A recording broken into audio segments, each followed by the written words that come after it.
Friends, আসসালামু আলাইকুম। কেমন আছেন সবাই? আজকে বানাবো টমেটোর ভর্তা। তো ভর্তাটা বানানোর জন্য লাগবে টমেটো। আমি প্রথমে টমেটোগুলো ভালো করে ধুয়ে নেব। এবার টমেটোগুলো মাঝখান দিয়ে কেটে নেব।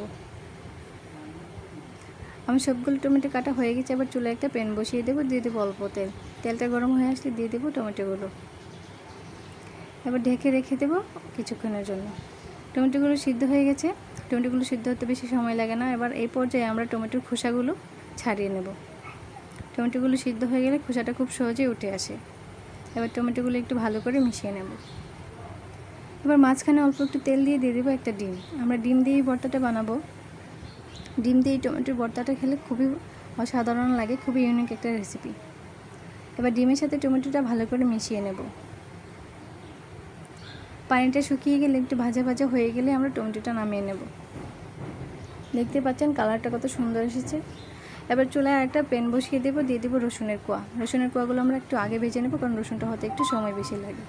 এবার পেঁয়াজ কুচি দিয়ে দেবো। পেঁয়াজগুলো ভাজা হয়ে গেলে এবার নামিয়ে নেব। এবার ভেজে নেব শুকনো মরিচ। শুকনো মরিচগুলো ভাজা হয়ে গেলে নামিয়ে নেব। আমার সবগুলো উপকরণ রেডি হয়ে গেছে। এবার ভর্তাটা বানিয়ে নেব। আমাদের লাগবে পেঁয়াজ ভাজা, রসুন ভাজা, শুকনো মরিচ ভাজা, লবণ, ধনিয়া পাতা। লবণ আর মরিচ একটু ভালো করে মিশিয়ে নেব। এবার রসুন কুচি, পেঁয়াজগুলো ভালো করে একটু মিশিয়ে নেব।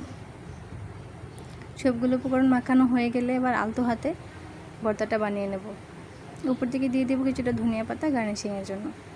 দেখতেই পাচ্ছেন বন্ধুরা, আমার ভর্তাটা রেডি হয়ে গেছে। কালারটা কত সুন্দর এসেছে।